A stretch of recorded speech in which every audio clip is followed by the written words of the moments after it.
Caterpillar 2019 tracked skid steer.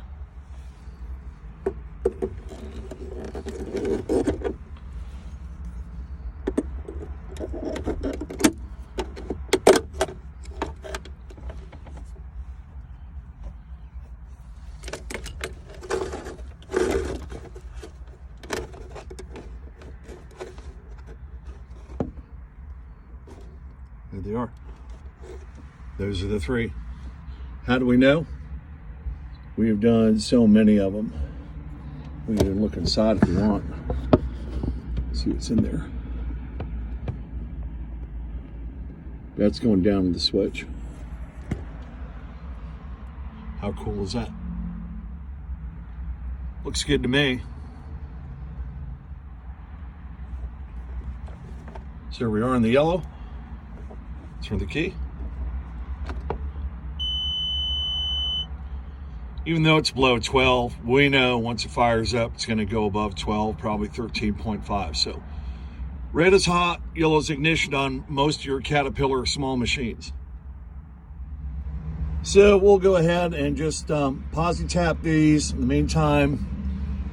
And of course, we've got a couple red butt connectors on there because we have to feed the cable through the top up here because our device is going to go behind this mirror on top of this metal shelf that's on top of there, and it's a really good spot for these. It's inside, it's protected, gets a great GPS signal. We also need to find a ground in here, and a lot of times you can go right to the cigarette lighter. In this case, we're using USB, so we're going to go probably to that. Sometimes you can get away with catching a black wire somewhere on these panels, but you have to be careful because might be part of a CAN bus or multiplex system and you don't want to take the vehicle out. We've also got a light up here, so that tells me there's probably a ground on that as well, but we'll take a look here in a minute and see which way we're going to go. Something else that you'll see, there's a little bit of dust and dirt and stuff up on there, so we'll go ahead and clean that off.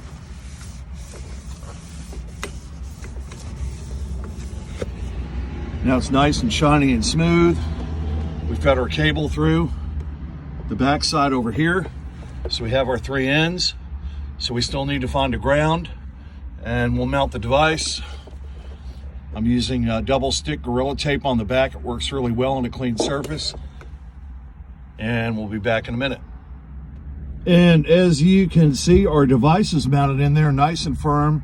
You just have to hold it down for a few seconds to make sure it stays in place. And once this stuff is in, I mean, it stays in really well. This Gorilla double stick tape is pretty cool stuff. We used to use ribbon sealer, but this does a really good job. Now let's find our ground and get this thing connected. What I did was I started the machine's running. You see the blowers on high, we're hooked up, and this is what we got for ground. If I turn the blower off,